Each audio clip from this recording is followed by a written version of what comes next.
श्री गुरु महाराज की जय। मेरे आराध्य देव श्री गुरु महाराज की प्रेरणा से एक प्रसंग, एक राजा थे तो वो बहुत वृद्ध हो गए। उन्होंने सोचा कि वृद्धावस्था को मैं जा रहा हूं तो क्यों ना अपनी जो प्रजा के साथ में एक उत्सव किया जाए। उन्होंने उत्सव का अनाउंसमेंट करा दिया, डोंडी पिटवा दी, और डोंडी पिटवा दी के कोई भी पूरे हमारे कस्बे में, शहर में कोई खाना नहीं बनाएगा, सब आमंत्रित हैं, खाना खाओ और उत्सव भी मनाएंगे। तो उनके लिए उन्होंने जो गुरु थे उनको भी आमंत्रित कर दिया और नर्तकी को भी बुला लिया, क्योंकि नाच गाने के लिए, क्योंकि रात भर नाच गान चलेगा। सारा प्रोग्राम चल रहा था, बड़ा अच्छा प्रोग्राम चल रहा था। नर्तकी नाच रही थी, सबने अपने भोजन किए, राजा महाराजा बैठे थे, इधर उधर से राजा वगैरह भी बुलाए थे, प्रजा भी बैठी थी। तो नर्तकी नाचते नाचते रात को करीब 3-4 बजे के आसपास जो उसका तबले बजाने वाला, ढोलक बजाने वाला था, उसको नींद आने लग गई। अब नींद आने लग गई तो जो तबले की जो ताल थी, ढोलक की जो ताल थी, वो सही नहीं निकल रही। अब उसने सोचा कि अगर ये रात भर हम लगे रहे गाना बजाने में और ऐसा ना हो इसकी जो नींद थोड़ी सी आ रही है इसकी वजह से हमारा सारा प्रोग्राम खत्म हो जाए, प्रोग्राम फेल हो जाए।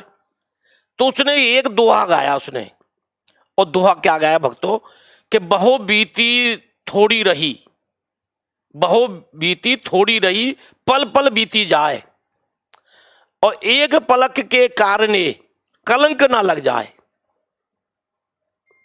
बहु बीती थोड़ी रही, पल पल बीती जाए, एक पलक के कारणे कलंक ना लग जाए। क्योंकि पूरी रात हमने गुजार दी, सारी रात गुजार दी, और पल पल थोड़ा सा समय और रह गया जो बीतने में, और तेरे एक आंख मिचौनी के चक्कर में, अगर एक पलक के चक्कर में कहीं हम कलंकित ना हो जाएं। उसने तो इसलिए गा दिया तबले बजाने वाले के लिए। परंतु जितने वहां व्यक्ति बैठे थे उन्होंने सब ने अपने अनुरूप अर्थ निकाले उस दोहे के। जो तबले वाला बैठा था उसने तो अर्थ निकाला कि तेरे को नींद आ रही है इसलिए तू नींद को हटा दे अपनी को। तबले वाले ने फिर अपनी धुन सारी चालू कर दी जैसे वो बजा रहा था। अब गुरु महाराज वहां बैठे थे राजा के, तो उन्होंने सोचा ये जो नर्तकी कह रही है वो मेरे लिए कह रही है। उसने उठा जितने सोने की जो असरपियां थी, राजा ने दे रखी थी कि भाई आप भी सोने के असरपी नर्तकी को देते रहना, तो जितनी उसका बची थी वो सारी की सारी नर्तकी को दे दी सोने के असरपी।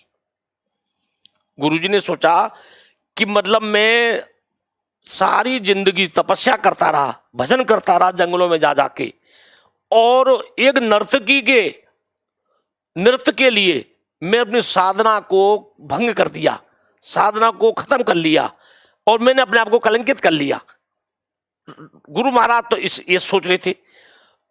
वहां राजकुमार, जो राजा की जो लड़की थी राजकुमारी, वो भी वहां बैठी थी। उसने पर 9 लाख का हार नर्तकी को पेश कर दिया। अब राजकुमारी 9 लाख का हार नर्तकी को दे दिया। बगल में युवराज भी बैठा हुआ था, राजा का पुत्र था बड़ा, वो भी बैठा हुआ था। उसने अपना जो मुकुट था, हीरों से जड़ित मुकुट था, वो नर्तकी को दे दिया। राजा परेशान हो गया। राजा खड़ा हुआ सिंहासन से, उसने कहा नर्तकी तेरे इस दोहे में क्या निकला कि पूरे मूल्यवान जो खजाना था, वस्तुएं थी, वो सारी तेरे को अर्पित कर दी। तू नर्तकी नहीं, तू नीच है। अब जैसे नीच वर्ड कहा तो गुरुजी खड़े हो गए। गुरुजी कहने लगे नीच मत कहना राजा, ये आज से मेरी गुरु है, ये नर्तकी नीच नहीं है, ये नर्तकी ने मेरी आंखें खोल दी, ये नीच नहीं है। मन की कैसे? मन की इसने मेरी आंखें ऐसे खोल दी कि मतलब वो मैंने जो वर्षों से तपस्या की थी जंगलों में रह करके, वो मैं आज नर्तकी के चक्कर में अपनी तपस्या, अपनी साधना को भंग कर रहा हूं, उसको मैं मतलब आग लगा रहा हूं अपनी साधना में, तो इसलिए मेरी आंखें खोल दी इस नर्तकी ने। ये नीच नहीं है, ये नर्तकी, ये मेरी गुरु है। अब राजकुमारी कहने लगी कि महाराज मैं अपनी मन की बात बताऊं, जो दोहा मैंने सुना है उससे मेरी भी आंखें खुल गई।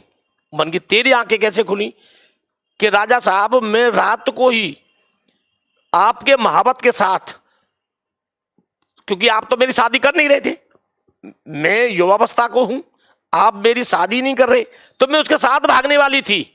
परंतु इस दुआ ने मेरी भी जो सुमिति है, मेरी भी बुद्धि है, उसको झकझोर कर दिया कि तू क्यों कलंकित हो रही है, कि आज नहीं तो कल राजा साहब तेरी शादी करेंगे करेंगे। तो इसलिए मैंने भी अपना वो छोड़ दिया कि मैं भी सोच रही थी कि मोहब्बत के साथ भगूंगी, मैं भी नहीं जाऊंगी क्योंकि कलंकित नहीं होना चाहती मैं। अब राजकुमार से पूछा कि भाई तूने 9 लाख, तू अपना जो मुकुट दिया है, हीरों से जड़ित मुकुट दिया है, तेरे अंदर क्या था? उसने कहा महाराज इस दोहे ने मेरे को भी झकझोर कर दिया, मेरी भी आंखें खोल दी, क्योंकि मैं सिपाहियों के साथ मिलकर के, क्योंकि आप वृद्ध हो गए, आपको मैं मारना चाहता था, परंतु इस दोहे ने ये मेरे को कर दिया कि मतलब तू क्यों कलंकित कर रहा है अपने बाप के खून से, तू अपने हाथों को क्यों रग रहा है?